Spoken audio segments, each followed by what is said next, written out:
J'ai le plaisir de vous partager parmi les 4 profils intuitifs, le profil connecté, mon petit doigt. Donc on a 4 profils intuitifs: intellectuel, empathique, intuitif et connecté. Connecté, ce sont des personnes qui ont du mal à vivre sur Terre aujourd'hui, puisqu'elles ont une hypersensibilité à tout ce qui les entoure. Moi, je fais partie de cette catégorie-là. Et j'ai mis beaucoup de temps à apprécier ce don, ce talent-là, puisqu'au début, on le vit un peu comme une éponge émotive. C'est-à-dire que je peux ressentir l'émotion d'une personne même avant de la rencontrer. Donc, par exemple, je vais voir une amie ou je vais voir même l'ami d'un ami et je me sens super mal le matin. J'ai l'impression de me sentir seule, ou je suis triste, ou je suis irritée, ou je suis en colère. Et en fait, au début, je ne savais même pas si c'était moi, si c'était ma sensation ou si je prenais ça d'autrui. Et donc, quand je voyais la personne, je comprenais que je prenais d'elle. Mais j'ai mis beaucoup de temps à faire la différence entre une émotion que j'avais et une émotion d'autrui. Quand je vous dis ça, c'est vrai que ça paraît très perché et très bizarre, mais j'ai mis vraiment, mais quasiment, peut-être quasiment 30 ans à découvrir si une des émotions que j'avais était ou non, m'appartenait ou pas. Et donc ce que je faisais au début, c'est que je me disais, ok, est-ce que tout va bien dans ta vie maintenant? Et si l'extérieur montrait que j'avais pas d'inquiétude, que j'avais pas de raison d'être triste ou d'être en colère, hop, j'essayais d'identifier, tiens, pour qui je me fais du souci maintenant. Et plus j'honorais le destin d'autrui, plus je cultivais ma légèreté et mon énergie, ben moins je prenais des autres. Donc le profil connecté, il a ses canaux de perception qui sont généralement très ouverts, sauf quand il y a trop de peur qui arrive et donc il les bloque. Et il a une hypersensibilité au toucher, à l'environnement, à la lumière, au bruit extérieur. Et, et donc souvent on va dire, tiens, tu es trop sensible, tu pleures trop. Il y a toujours ce trop qui revient. Donc Kishori, une de mes coachs canadiennes, elle parle pas forcément d'hypersensibilité, mais d'hyperconnexion. Comme si on avait une capacité à recevoir plein d'informations et après on est un peu perdu par rapport à ça. Les 3 clés pour les personnes connectées. La première, c'est vraiment d'être connecté à cette joie et à cette légèreté intérieure.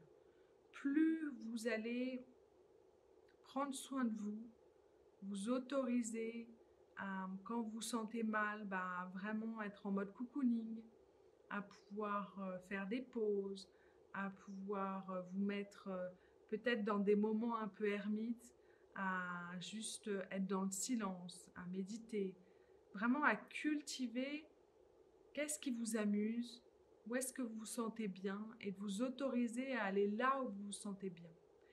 Quand, par exemple, je me rapproche de certaines personnes, que ce soit des SDF, que ce soit, ou même quand j'écoute la radio ou les news, juste après, je me sens vraiment mal, je me sens lourde, comme si je m'étais connectée au pays, à toutes les personnes que j'ai vues, mais à un niveau très profond. Et donc, en fait, ça me bouffe, mais beaucoup plus fort, comme si le volume avait augmenté et je me sens mal. Et des fois, j'ai besoin d'une demi-heure après, 3/4 d'heure, pour pouvoir digérer l'information et la connexion que j'ai eue à des personnes où leurs destins sont difficiles ou même des pays où leurs destins sont lourds. Donc vraiment, restez connecté à cette joie, sentez où est-ce que vous avez envie d'aller et cultivez cette joie et cette légèreté à l'intérieur de vous. Le deuxième, ça va être vraiment d'honorer le destin de vos proches, d'honorer le destin des personnes qui vous entourent, que ce soit des personnes que vous connaissez ou que vous ne connaissez pas. Puisqu'on a cette sensibilité vraiment très développée, on a également une empathie qui est beaucoup plus forte. Et moi, ce qui m'a aidée, c'est vraiment d'honorer le destin de mes proches. Comme si je sentais qu'il y avait une énergie qui était plus grande que moi. Et donc, ça me permet de revenir dans mon humilité. Et moi, je suis connectée à cette énergie divine. Et eux aussi sont connectés à leur énergie divine. Donc, de ne pas être dans ce mode et ce rôle de sauveur, mais vraiment de baisser la tête et de dire ok, j'honore ton destin. Il y a eu des périodes de ma vie où j'avais des migraines dès le matin quand je me réveillais. Et donc, vraiment, je me mettais au sol, à genoux, je baissais la tête et je disais j'honore ton destin, j'honore le destin d'un tel, j'honore le destin d'un tel. Et ça me permettait de lâcher et vraiment de sentir mon humilité et en même temps ma partie divine, les deux étant très liés l'une à l'autre. Je faisais également beaucoup de cauchemars et quand je me réveillais, je sentais pour qui je me faisais du souci. À un moment, j'ai fait un cauchemar où je rêvais que j'étais attaquée, je courais, il y avait des bruits de détonation, de coups de feu. Je me réveille et je me dis ok, ça c'est pas moi. Et hop, je vois le visage de ma belle-sœur. Donc j'appelle mon frère et je lui dis bah est-ce que ma belle-sœur va bien? Est-ce que ta femme va bien? Et il me dit bah en fait elle est au Burkina et là il y a eu une insurrection de militaires et donc elle a pris peur en fait cette nuit. Donc vraiment, quand on est profil connecté, nos perceptions sont vraiment justes. Et ça, c'est la clé. La troisième clé, c'est faire confiance à vos perceptions.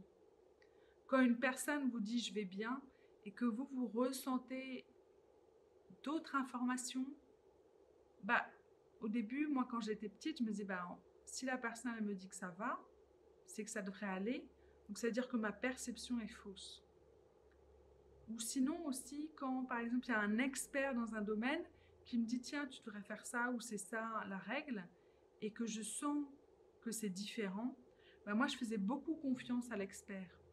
Et de plus en plus, même dans mon business, dans mon activité, je fais confiance à mes perceptions, même si elles m'emmènent dans un autre chemin que ce qui devrait être normal. Donc sentez vraiment que vos perceptions sont justes. Ça ne veut pas dire que vous allez sauver l'autre personne, que vous pouvez l'aider, que vous pouvez changer la situation, mais ça amène de la paix à l'intérieur, de dire que même si la personne dit non, si l'environnement montre un autre système, votre perception est beaucoup plus juste. Ça demande beaucoup d'amusement, de jeu, de connexion à vous-même, d'avoir le courage d'être qui vous êtes et de prendre soin de vous. Mais quand on a du plaisir à avoir ce talent-là, la vie devient vraiment magique. On vibre plus intensément, on sait où est l'harmonie, on a cette sorte de fluidité avec l'univers, on peut jouer avec l'univers, on peut co-créer avec lui. C'est-à-dire que moi, en me connectant à ma joie et avec ce talent-là, bah, je peux contribuer au bien-être d'autrui encore plus. Je peux m'amuser, sentir qu'est-ce qui est le plus harmonieux et d'avoir ce lien avec la nature, avec ce qui est vivant, qui est beaucoup plus fort. Et c'est un vrai amusement d'être dans ce monde intérieur-là. Donc prenez soin de vous, amusez-vous, sentez que vous pouvez honorer le destin de vos proches et faites confiance à vos perceptions. Ajoutez-moi un petit commentaire pour savoir si ça vous a plu, si ça a résonné en vous. Qu'est-ce qui a résonné le plus à l'intérieur de vous? Et je vous souhaite une magnifique journée connectée, remplie à votre joie et à votre sensibilité. Bye bye!